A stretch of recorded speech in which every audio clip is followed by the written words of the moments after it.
Hello everyone, welcome और welcome back to my channel Rajal biology. देखो, मैं ना इस सीरीज़ में रिवीजन कराने वाली हूँ पूरी बायोलॉजी के जितने भी चैप्टर्स है सारे। अगर आपको करने में टाइम लग रहा है, अगर आपको नहीं समझ में आ रहा रिवीजन कैसा करना है, तो सिर्फ मेरी वीडियो देखो, सिर्फ मेरी वीडियो देखो। मैं बहुत जल्दी ना सारे चैप्टर्स आपके रिवाइज करवा दूँगी, और वो भी बहुत कम टाइम में। ये जो नोट्स है, ये विपिन सर के नोट्स है, इसमें जितना भी एनसीईआरटी में इंपॉर्टेंट है पूरा लिखा हुआ है, और मैं पूरा प्रॉपर्ली समझाने वाली हूँ। अगर आपने अभी तक चैनल को सब्सक्राइब नहीं करा है तो जाओ सब्सक्राइब करो और अपने फ्रेंड्स को भी शेयर करो। और ये वीडियो पूरी लास्ट तक देखना। अगर बीच से छोड़ दोगे ना तो आपका जो चैप्टर का रिवीजन है वो आधा छूट जाएगा। इसलिए इस जो है चैप्टर को पूरा पढ़ो और मुझे कमेंट करो कि आपको नेक्स्ट चैप्टर कौन सा चाहिए। ओके, चलो हम स्टार्ट करते हैं। तो neural control and coordination. Neural control का यहाँ मतलब क्या है? देखो, जो भी हमारे अंदर जितने भी ऑर्गन्स हैं, जो ऑर्गन सिस्टम, वो एक दूसरे से जुड़े हुए हैं, ठीक है, कोऑर्डिनेटेड है वो एक दूसरे से। क्यों कोऑर्डिनेटेड है? ताकि होम्योस्टेसिस मेंटेन हो सके। होम्योस्टेसिस क्या है? जो हमारी बॉडी का जो भी इंटरनल टेम्परेचर है ना, वो मेंटेन रहे, हमारा एक्सटर्नल एनवायरनमेंट के साथ चेंज ना करे। जो फंक्शंस है सारे ऑर्गन्स के कोऑर्डिनेटेड होना चाहिए। ये है कंट्रोल का यहाँ पे मतलब, ठीक है। कोऑर्डिनेशन का मतलब, तो कोऑर्डिनेशन की लाइन भी लिखी हुई है कि process by which two or more organs interact and complement function of each other. वही है कि दो या दो से ऑर्गन जो है आपस में इंटरेक्ट कर रहे हैं और एक दूसरे के फंक्शन को कॉम्प्लीमेंट कर रहे हैं, मीन्स कोऑर्डिनेटेडली वो वर्क कर रहे हैं। जैसे जब हम एक्सरसाइज करते हैं, हमारे दिल की धड़कन तेज होती है कि नहीं, ब्रीदिंग फास्ट हो जाती है, मसल्स में हमको दर्द होता है ना, नर्व्स, किडनी, ये सब ना साथ में वर्क करते हैं। अब जो इनवर्टिब्रेट्स होते हैं उनके पास सिंपल न्यूरल सिस्टम होता है, और जो वर्टिब्रेट्स होते हैं उनके पास कॉम्प्लेक्स नर्वस सिस्टम होता है। जैसे हाइड्रा के पास नर्व नेट होती है, जो इंसेक्ट्स होते हैं उनके पास गैंग्लिया, और ह्यूमंस के पास ब्रेन होता है, ठीक है। और हमारी बॉडी में जो है वो कैसे कंट्रोल हो रहा है सब कुछ, न्यूरो एंडोक्राइन सिस्टम होता है। न्यूरो मीन्स नर्व्स एक्ट करेंगी, ठीक है। तो ये जो है पॉइंट टू पॉइंट कंट्रोल होगा और ये रैपिड होता है। एंडोक्राइन सिस्टम जो है कैसे कंट्रोल करेगा? वो हॉर्मोन्स के थ्रू कंट्रोल करेगा। अब ये जो न्यूरल सिस्टम है स्पेशल सेल्स से बने होते हैं, उन सेल्स को हम न्यूरॉन्स बोलते हैं। जो न्यूरॉन्स हैं ये स्टिमुलाई को रिसीव भी करते हैं, डिटेक्ट भी करते हैं और ट्रांसमिट भी करते हैं। अब हम देखेंगे नर्वस सिस्टम, ठीक है। तो नर्वस सिस्टम के अंदर क्या क्या आता है?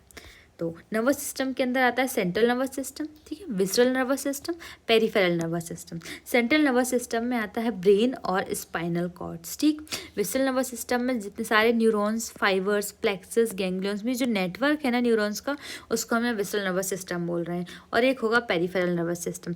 पेरिफेरल नर्वस सिस्टम जो क्या करेगा ना, जो नर्व्स होती हैं ना, उन सारी नर्व्स को वो सेंट्रल नर्वस सिस्टम से अटैच करेगा। अब देखो, तो सेंट्रल नर्वस सिस्टम ब्रेन और स्पाइनल कॉर्ड से बना हुआ है, ठीक है। ये ब्रेन है, ये स्पाइनल कॉर्ड है।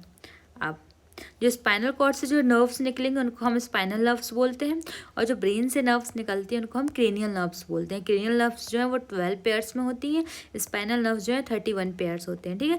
ये जो नर्व्स हैं यही मिलके पेरिफेरल नर्वस सिस्टम बनाती हैं, ठीक है। अब एफरेंट और इफरेंट में आपको मतलब कैसे समझना है? ए मीन्स मीन्स आना, सिग्नल लेके आएगी। इफरेंट इज एग्जिट, ई से एग्जिट होता है, मीन्स ये सिग्नल लेके जाएगी, ठीक। पेरिफेरल नर्वस सिस्टम में भी 3 हैं, सोमैटिक, ऑटोनॉमिक और विसरल। और जो सोमैटिक है, ऐसे सोमैटिक, ऐसे स्केलेटल मसल्स, मीन्स ये स्केलेटल मसल को कंट्रोल करेगा।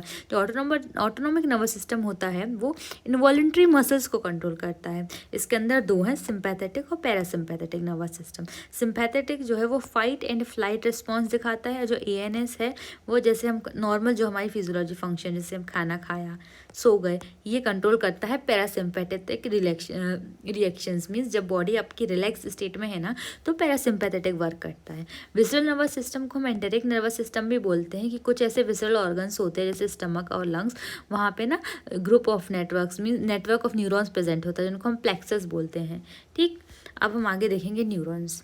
अब मल्टीपोलर नाम से समझ में आ रहा है। देखो, हमारे पास जो है ना एक एक्सॉन हमेशा होगा। अब जो भी डेंड्राइट्स हैं वो कैसी ऐड हो रहे हैं उस पर डिपेंड करता जाएगा कि न्यूरॉन कैसा है। जैसे मल्टीपोलर है मीन्स एक एक्सॉन होगा और 2 या 2 से ज़्यादा डेंड्राइट होगा। इसका एग्जाम्पल है सेरिब्रल कॉर्टेक्स। बाईपोलर मीन्स एक एक्सॉन एक dendrite, example is retina of I. Unipolar means एक ही सेल बॉडी है, बस एक्सॉन अकेला है, कोई डेंड्राइट नहीं है, ठीक है। ऐसा जो है हमारे एम्ब्रियोनिक स्टेज में देखने को मिलता है। अब हम देखेंगे पूरा स्ट्रक्चर ऑफ न्यूरॉन, ठीक है।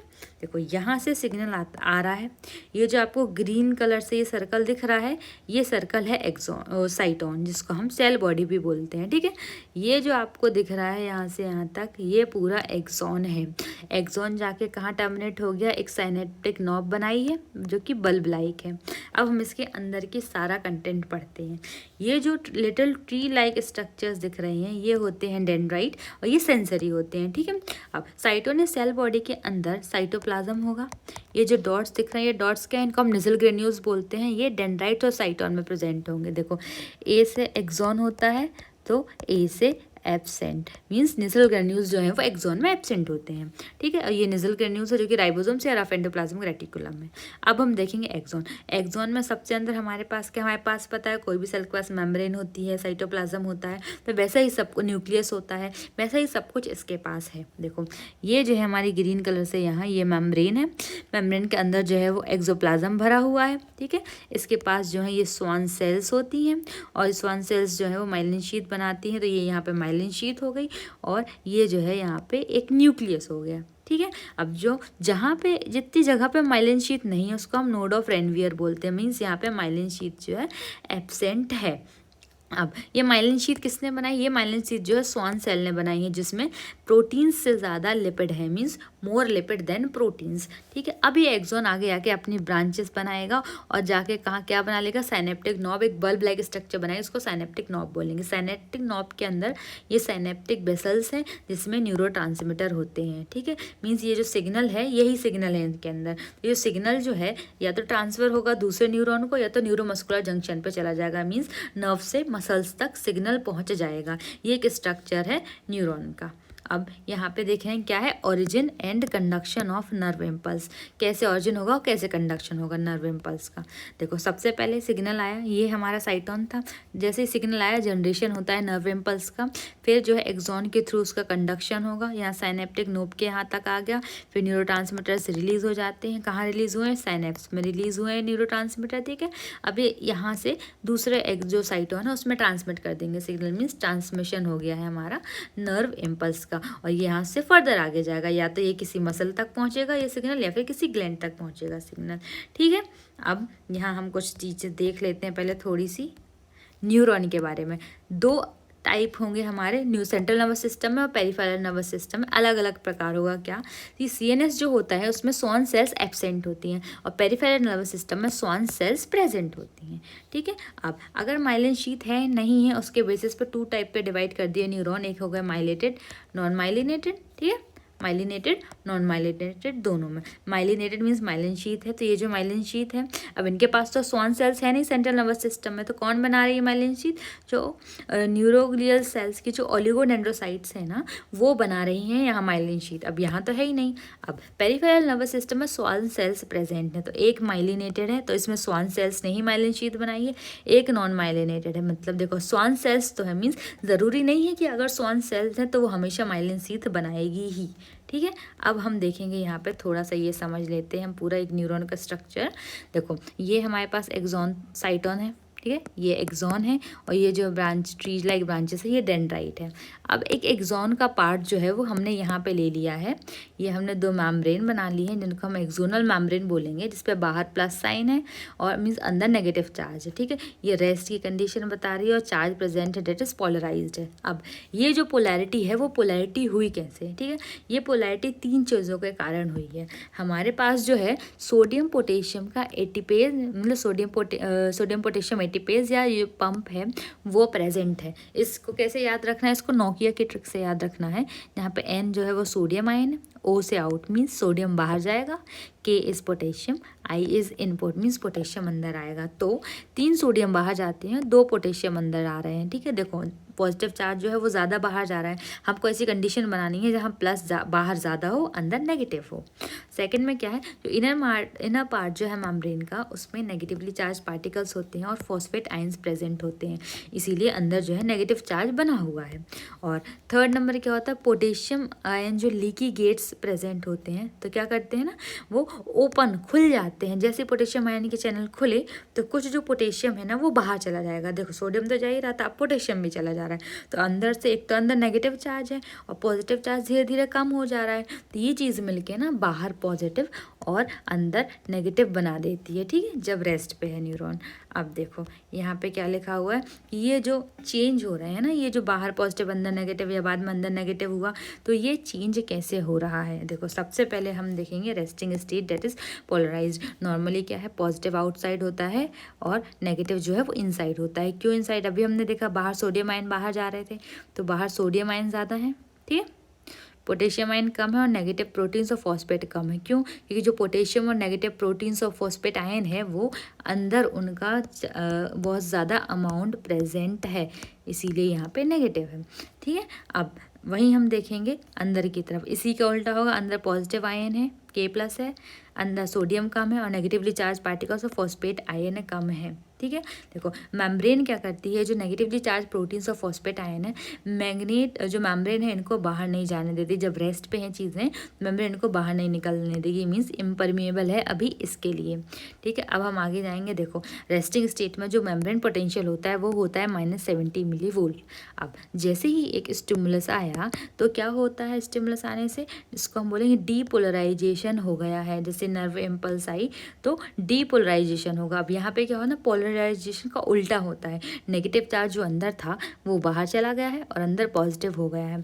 यहाँ जो पोटेंशियल है, एक्शन पोटेंशियल कितना है, वो +30 से +40 मिलीवोल्ट है। उसके बाद से वापस से रिपोलराइजेशन होगा, वापस से वो स्टेट जैसी की तैसी आ जाएगी, बाहर पॉजिटिव और अंदर नेगेटिव। अब ये ऐसा हो कैसे रहा है वो हम इस फिगर से अच्छे से समझेंगे। तो क्या बताना चाह रहा है ये, generation and conduction of impulses, ठीक है। तो सबसे पहले ये रेस्टिंग मेम्ब्रेन है। रेस्टिंग मेम्ब्रेन हम लोग को 3 पार्ट में बांटा है, A, B, C।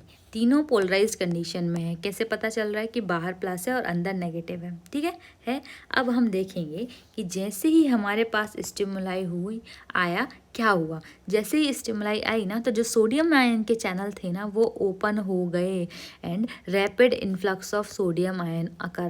देखो बाहर सोडियम आयन ज़्यादा थे, हमको पता है। अब जैसे ही जो है चैनल्स खुले, सोडियम आयन जल्दी जल्दी अंदर आ गए और अंदर आ गए मीन तो अंदर की साइड पॉजिटिव हो गई, ऐसे पॉजिटिव हुई है अंदर की साइड, ठीक है। तो ये अंदर का साइड पॉजिटिव हो गई। अब आपको भी पता है कि जो भी सिग्नल है करंट ट्रांसफर कैसे करता है, पॉजिटिव से नेगेटिव की तरफ। तो ये करंट फ्लो कर गया, ये पॉजिटिव से नेगेटिव तरफ, पॉजिटिव से नेगेटिव तरफ। मीन्स अब जो यहाँ की चीज़ है वो प्लस बन जाएगी और जो प्लस यहाँ से यहाँ तक उठ के आया ये प्लस बन जाएगा। मीन्स अब जो बीच की स्टेट है ना ये चेंज हो जाएगी। देखो नीचे वाले वीडियो में ये है, ऊपर नेगेटिव हो गई है और नीचे प्लस हो गई है। अब हम इसको बोलेंगे रीपोलराइज्ड स्टेट, ठीक है, रीपोलराइज्ड स्टेट। हम इसको लेके चल रहे हैं, सब कुछ इसके अकॉर्डिंग हो रहा था, ठीक है। तो क्या हुआ देखो यहाँ पे, जैसे ही ये है A हमारा रिपोलराइज्ड है, B डीपोलराइज्ड है, C पोलराइज्ड है। इनको मैं समझाती हूँ ये सब कैसे हो रहा है। देखो हमने पहले देखा था बाहर पॉजिटिव था अंदर नेगेटिव था, इसको हमने पोलराइज बोला, ठीक है। फिर जैसे ही सिग्नल आया, चार्ज करंट ट्रांसफ़र हुआ, जो सोडियम आयन है वो खुले, अंदर पॉजिटिव आ गया, ठीक है, मीन्स उल्टा हो गया, हमने इसको बोला डीपोलराइजेशन। अब यही जो स्टिमुलाई आई है ना, अब वो आगे बढ़ रही है, यहाँ पे बी पे आने वाली है ना, तो बी डीपोलराइज्ड होगा। क्या होगा, बी डीपोलराइज्ड होगा। और ए से तो सिग्नल जो है वो बी पे आ गया, तो ए अपना जो है ना वो नॉर्मल हो जाएगा, ठीक है। बी डीपोलराइज्ड कैसे हुआ, यहाँ पे फिर से जो सोडियम आयन है, जैसे ही सिग्नल वहाँ पे आया, करंट वहाँ पे ट्रांसफ़र करा, अब वहाँ के सोडियम गेट खुल जाएंगे और इन्फ्लक्स हो जाएगा सोडियम आयन का, मीन्स सोडियम आयन अंदर आ जाएंगे, ठीक है। और जो के अंदर आ गए मीन्स अंदर हमारे पास पॉजिटिव हो गया, बाहर नेगेटिव हो गया। अब ए पे क्या हुआ, ए पे क्या था, पोटेशियम गेट ओपन हुए हैं एंड दे इफ्लक्स आउटसाइड। देखो ए पे पोटेशियम गेट खुला, पोटेशियम जो है वो यहाँ से ये बाहर चला गया, पोटेशियम बाहर गया तो अंदर हमारे पास नेगेटिव हो जाएगा, ठीक है। अंदर हमारे पास क्या हो जाएगा, नेगेटिव हो जाएगा। अब हम आगे चलते हैं। हमारे पास जैसे हमको स्टेट थी वैसी हो गई, जैसे ए पे पहले थी वैसे ही ए पे बाद में भी हो गई। चलो आगे चलते हैं हम। यहाँ पे क्या लिखा हुआ है, ट्रांसमिशन ऑफ इम्पल्स, जिसमें एक होती है इलेक्ट्रिकल साइनेप्स, एक होती है केमिकल साइनेप्स। तो इलेक्ट्रिकल साइनेप्स जो होती है उसमें क्या होता है, गैप नहीं होता ज़्यादा। जो pre and post synaptic membranes होती हैं वो आपस में पास होती हैं, लेकिन केमिकल साइनेप्स में गैप थोड़ा सा बड़ा होता है, ठीक है। तो उस गैप में ना फ्लूइड फिल्ड होता है, that is fluid filled synaptic cleft is present between pre and post synaptic membrane, ठीक है। अब इलेक्ट्रिकल साइनेप्स में कोई गैप नहीं है तो ये ट्रांसमिशन बहुत फास्ट करेगी, और केमिकल में गैप हो गया था ना तो ट्रांसमिशन इनका जो है वो स्लो होता है। अब हम देखेंगे यहाँ से जो हमने प्री और पोस्ट साइनेप्टिक मेम्ब्रेन देखी वो क्या है। ये एक हमारा एक्सॉन है, ठीक है, ये हमारा एक एक्सॉन है ये वाला। अब जहाँ से ये सिग्नल आ रहा है, अब जिस एक्सॉन पे सिग्नल आया उसकी जो मेम्ब्रेन है ये वाली, उसको हम प्री साइनेप्टिक मेम्ब्रेन बोलेंगे, और जहाँ सिग्नल जा रहा है उसकी मेम्ब्रेन को हम पोस्ट साइनेप्टिक मेम्ब्रेन बोलेंगे, ठीक है। अब जैसे ही सिग्नल आया क्या होता है कि जो कैल्शियम मीन्स जो सिग्नल हमारा एक्सॉन एंडिंग तक पहुँच गया है, जो कैल्शियम आयन है वो वहाँ का उसका गेट ओपन कर जाएगा, और कैल्शियम आयन जो है यहाँ से अंदर चल जाएगा। अंदर जाके क्या करेगा ना, ये जो सिनेप्टिक ये वेसाइकल्स हैं इनको धक्का देगा तो ये आगे आके मेम्ब्रेन के साथ फ्यूज़ हो जाएंगी और अपने न्यूरोट्रांसमीटर्स रिलीज़ कर देंगी। अब जो दूसरा वाला जो है एक न्यूरॉन, उसके पास ना ये जो है ये रिसेप्टर्स प्रेजेंट है न्यूरोट्रांसमिशन के लिए। मीन्स जैसे ही जो सिग्नल यहाँ से आया वो इस न्यूरॉन तक पहुँच गया है सिग्नल, ठीक है। अब ये जो हमारा साइनेप्स है, ये जो जंक्शन है वो किससे मिलके बना, हमारे पास प्री साइनेप्टिक मेम्ब्रेन है, पोस्ट साइनेप्टिक मेम्ब्रेन है, और उनकी जो बीच की जगह है इसको हम साइनेप्टिक क्लैफ्ट बोलते हैं, ठीक है। साइनेप्टिक क्लैफ्ट इन तीनों से मिलके बना हुआ है। अब ये जो साइनेप्टिक क्लैफ्ट हो भी सकता है और नहीं भी हो सकता है, ठीक है। अब हम देखेंगे ब्रेन के बारे में। ब्रेन जो हमारा 3 पार्ट में डिवाइडेड है, fore brain, mid brain, hind brain. Fore brain को हम प्रोजेंसेफ्लॉन भी बोलते हैं, मिड ब्रेन को मेसेंसेफ्लॉन भी बोलते हैं, और हाइंड ब्रेन को रोमेंसेफ्लॉन भी बोलते हैं, ठीक है। फोर ब्रेन में 2 पार्ट होते हैं, एक होता है सेरिब्रम और डायंसेफ्लॉन। जो सेरिब्रम है वो लार्जेस्ट है, ठीक है। जो डायंसेफ्लॉन है फर्दर 2 पार्ट्स में डिवाइडेड है, थैलेमस और हाइपोथैलेमस। अब जो सेरिब्रम है उसमें जो सेरिब्रल कॉर्टेक्स होता है ना, उसका बहुत ज़्यादा कॉम्प्लेक्स फंक्शन होता है। अब जो थैलेमस है वो क्या करेगा, हमारे मोटर एंड सेंसरी सिग्नल्स देखता है सारे। अब हाइपोथैलेमस क्या क्या देखता है, जैसे हमारा जो टेम्परेचर रेगुलेशन सेंटर है, हंगर एंड थर्स्ट सेंटर है, ये सारे सेंटर हमारे हाइपोथैलेमस में प्रेजेंट हैं, ठीक है। अब यहाँ पे देखना ये सेरिब्रम है और ये थैलेमस है, ठीक है। मीन्स जो भी सेंसरी और मोटर सिग्नल्स जो है वो सेरिब्रम भेज रहा है, वो किसके थ्रू जाते हैं, वो थैलेमस के थ्रू होके जाते हैं पूरी बॉडी में। जो आगे बढ़ाएगा वो थैलेमस बढ़ाएगा। अब जो मिड ब्रेन है उसमें 2 पार्ट होंगे, एक होगा कॉर्पोरा क्वाड्रिजामिना, ठीक है। क्वाड्रिजामिना मीन्स 4 लोब्स होंगे, और सेरिब्रल एक्विडक्ट जो है मिड ब्रेन का पार्ट है। रोमेंसेफ्लॉन को हाइंड ब्रेन बोलते हैं, जिसमें पीसीएम है, फिजिक्स केमिस्ट्री मैथ्स होता है ना जैसे, तो PCM is pons, cerebellum, medulla, 3 चीज़ होती हैं। अब जो हमारा पोन्स है क्या है, न्यूमोटैक्सिक सेंटर होता है, और ये क्या है डिफरेंट पार्ट्स ऑफ ब्रेन से कनेक्ट करता है। सेकेंड इज सेरिबेलम, बेलम में बेल है ना, बेल मीन्स हमारा ये बैलेंस जो भी है, जो इक्विलिब्रियम है उसको देखता है सेरिबेलम। और सेरिबेलम में जो सी है मीन्स इसमें कन्वॉल्यूशंस ज़्यादा है, और जहाँ भी कन्वॉल्यूशंस ज़्यादा होते हैं मीन्स वो चीज़ सरफेस एरिया बढ़ाने के लिए होती है। सरफेस एरिया ज़्यादा होगा तो वहाँ पे ज़्यादा न्यूरॉन्स एक्यूमुलेट हो सकते हैं। Third is medulla. मेडुला में क्या है, बहुत सारी जितनी भी हमारे जो सिस्टमिक प्रोसेसेस हैं, जो भी बॉडी की फिजियोलॉजिकल प्रोसेसेस हैं, वो सारी मेडुला ऑब्लोंगेटा देखता है। जैसे regulation of respiration, cardiovascular activities, gastric secretion, सब मेडुला देखेगा। और जो हमारा वॉमिट सेंटर है वो भी मेडुला में प्रेजेंट होता है, ठीक है। अब ये जो ब्रेन स्टेम है, ब्रेन स्टेम हम किस किस को बोलते हैं, midbrain plus pons plus medulla, ये मिलके हमारा ब्रेन स्टेम बनाती है, ठीक है। तो ब्रेन स्टेम जो है जाके स्पाइनल कॉर्ड के साथ जुड़ेगी। अब नॉर्मली थोड़ा सा सेंट्रल नर्वस सिस्टम के बारे में समझ लो कि ब्रेन और स्पाइनल कॉर्ड 2 चीज़ थी, ठीक है। तो जो ब्रेन है, ब्रेन हमारा क्या है, सेंट्रल इंफॉर्मेशन प्रोसेसिंग ऑर्गन है।